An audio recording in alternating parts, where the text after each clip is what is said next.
But আপনাকে tiffin বক্সটা আমি ফেরত দেবো কি করে? তুমি যে আমাদের বাড়ির কত কিছু স্মৃতি তোমার সাথে নিয়ে যাচ্ছ অদ্বিতীয়া, সবকিছু কি আর ফেরত দেওয়া সম্ভব? তারে ধরি ধরি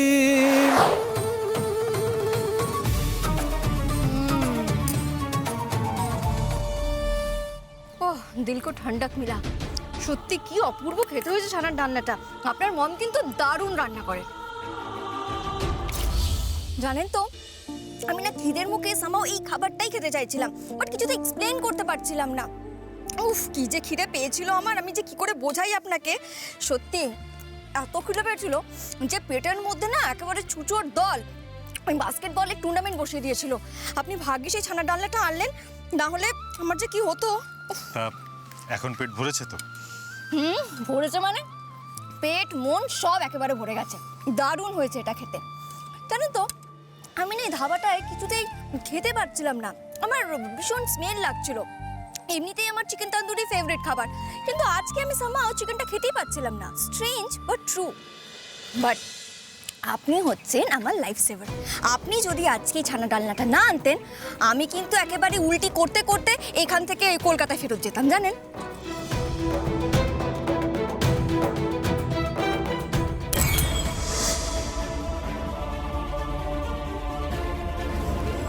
ওয়াও, জাস্ট ডিলিশিয়াস। আমি বলি কি, আপনার একবার ট্রাই করা উচিত। Please have it. তোমাকে না মুখে বলে হবে না, ছাড়ো ছাড়ো রোলটা।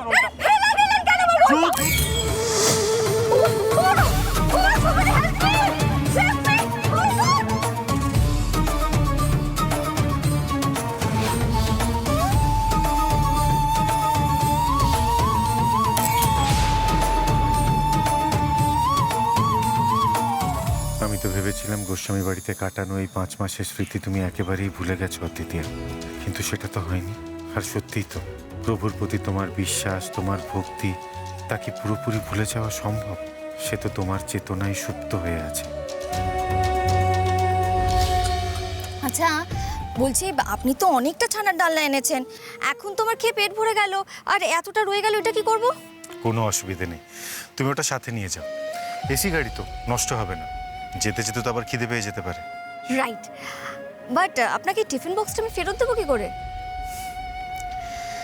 তুমি যে আমাদের বাড়ির কত কিছু স্মৃতি তোমার সাথে নিয়ে যাচ্ছ অদ্বিতীয়া, সবকিছু কি আর ফেরত দেওয়া সম্ভব?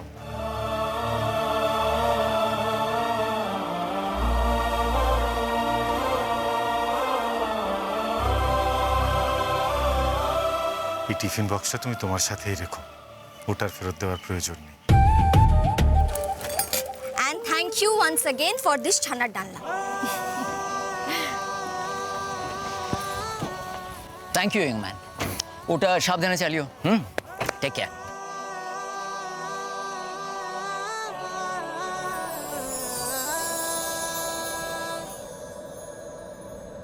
তারে ধরি ধরি মনে করি, ধরতে গেলেম আর পেলেম না।